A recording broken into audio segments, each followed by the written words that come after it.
How does your family budget for Christmas? I'll explain the history and how we do it in our household, that and more. Coming up.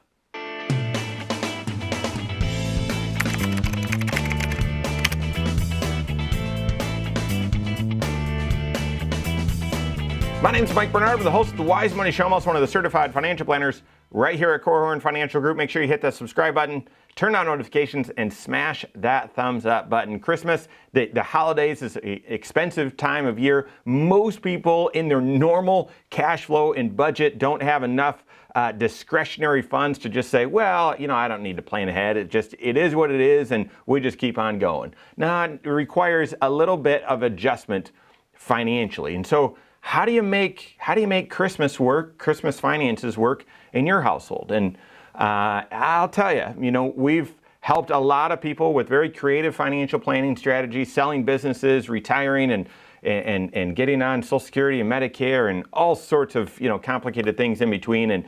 And yet the one of the most impactful planning strategies that we've helped people with is just their cash flow operating system. We call it a 3 bank account system. And it was instrumental in my family when we first got married and started doing Christmas together. So here's basically what happened. Cindy and I, we got married in December, and we had been engaged for a year and dated a little bit before that. And so that first year for Christmas, she was very generous and wanted to give lots of gifts, and of course we lived. I moved away from home, and we lived by her family, and so there were more people to give gifts to because we were going to parties with her family. And yet I'm frugal, and I am very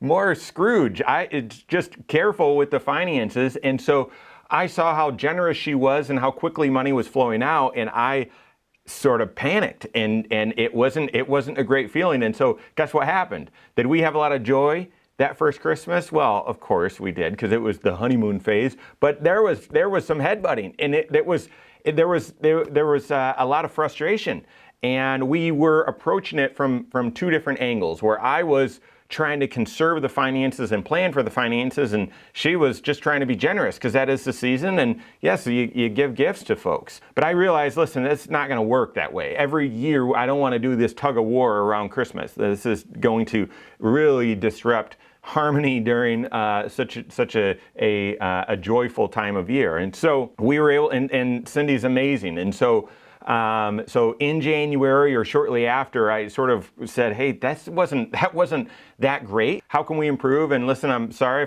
if I came off where I cared more about the money than about the people and so on, but we've got to be in balance here. Otherwise, it's going to throw a lot of things off. Therefore, so what we did is we talked about, all right, and it wasn't this really strict budget. It was, well, how much did we spend and how much should we spend on gifts and Christmas and so on? And it wasn't pinpointing, well, I think it should be $5 more or whatever. No, it was just a roundabout, okay? And that's all. I then took that number and I incorporated it in our delayed spending. And you'll get a picture for what that is here in a second. But I then took that number and divided it by 12. Or I think I divided it by 10 because I wanted the money to be available by a certain time. And we set up an automatic savings every single month coming from our checking account directly into the savings account that we had opened up, and we even called Christmas. And therefore, 10 months later, so right now, okay, this is why, so the date this is airing, November 1st, that's the day that, okay, all the Christmas money for Christmas gifts and everything is available. We've saved it all up, and it's then able to be used right now for buying gifts. And early on, this was, 17 years ago, early on, what that would mean is, all right, on November 1st, I would transfer the money from savings to checking, and I'd go to the bank and I'd get a bunch of those envelopes and I'd withdraw that cash. And we would then go through at that time and say, all right, well, what's the approximate budget for each person? And Cindy's got the hard task of buying gifts for the entire family, and I've got the impossible task of just buying gifts for her. Husbands, you know what I'm talking about. And so we would get the cash out, and we would do an envelope system where each person had an envelope, and there was a certain amount of cash in there, and that's what we used. And it worked. It worked. I mean, did we ever color outside the lines? Did we ever go over on budget? Yes, absolutely. That's just life. It normally happens. However, we're within reason, and going over budget, often came with going under budget somewhere else, or we were able to flex and make that work within our budget. But we then had a framework and one that worked for us. So this delayed spending in this 3 bank account system, in your first bank account, that's your checking account. You've got money, direct deposit automatically going in, and you've got a view or a budget of all of your known monthly expenses. Some of those are fixed. It's the same amount every single month. Your mortgage, Netflix, car insurance, car payment, that sort of thing, okay? But then the other monthly expenses that are variable. Going out to eat, utility bills, if you don't have it on a budget system, something like groceries, those sorts of things. It's going to come up every single month. You've got to approximate how much will it be, but it's going to vary a little bit. So that's your immediate spending. Immediately, money's coming in. Immediately, regular expenses are coming out. Christmas fits in that bucket number 2, and that is delayed spending. And it's just that. It's delayed spending. It's non-monthly expenses that you can anticipate in advance. You save up for them, and then when the expense arrives, you've got the cash right there, and it doesn't cause financial strife or financial panic. And then that third bank account then is your emergency fund. And so if you've got a plan for all of your known monthly expenses, you've got a plan for all of your known non-monthly expenses. Well, what about a plan for all the stuff you don't know that could just surprise you, that could come out of the blue? Well, that's your emergency fund. And if you've got that system, that 3 bank account system, that cash flow operating system working, it takes time to build it and get it set up and practice and make it work for you. But once you've got that set up, guys, that's a fantastic way of managing cash flow. And then these sorts of things, and car repairs, car replacement, health deductibles, home improvements, those sorts of things. Yeah, are they difficult? Yep.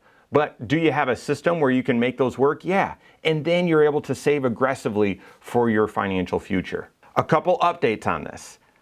Ever since, we started implementing that, we held on to that cash and envelope system for a long time, and it was probably after we should have changed, but it was working so well that when most of the shopping went from malls and whatever to online, I resisted and said, no, this system works, and so we're still using cash. And then it went to, okay, well, I'm still giving you cash, but gosh, when you need to buy something online, just give me the cash. I'll put it back in the account, and we'll do this swap thing. And we've adjusted, we've adapted, because at least for us, probably 80% of our Christmas gifts are purchased online. So how does this then work in an online and digital shopping world? Well, number one, here's what's still the same. Still the same is I ballpark, here's about how much we spend on Christmas, and every single month we save that money and set it aside so that it's available by early November. The full amount that we need for our Christmas budget is there. That's staying the same, okay? Updated every single year, make small tweaks, but that's there. Second, what's also clear is then by November 1st, we have some visibility on here's approximately how much, here's who we're buying gifts for, and here's approximately how much we assume we'll spend. So we still then list it out by, all right, here's, have that clarity. But then third, here's where we've adapted. When there's an online purchase, Cindy will just handwrite in, not holding on to receipts, and because that just feels awful to me and for her, but she'll just handwrite in, okay, if so-and-so, we've got $50 where we'll probably, that's probably the budget for gifts. She buys something online for that individual for $32. She'll just handwrite it in next to them, $32, right? And so she's tracking it on an ongoing basis as she's making purchases.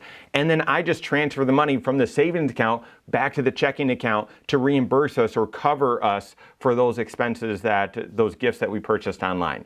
We still do some of them in cash, so we'll draw some of the cash out, but we still have visibility, and we've still, the most important thing, saved up in advance for those expenses. So there you have it. How do you manage your Christmas budget and your Christmas finances? And any improvements or suggestions, whatever, leave those comments below. I mean, this is something that we all sort of juggle and manage. And if you're looking for a more improved or a smoother system, hopefully this 3 bank account system and the delayed spending concept can add value to your situation and how you're managing it. All right, work with your certified financial planner, implement that 3 bank account system so you can go aggressively after your financial goals. If you don't have a CFP on your team, you can contact one on my team. Find us online, Korhorn.com. That's Korhorn with K. WiseMoneyShow.com. You can find us here as well, or send us an email, info@Korhorn.com. All right, there you have it. Go out and take your next wise step in your financial life.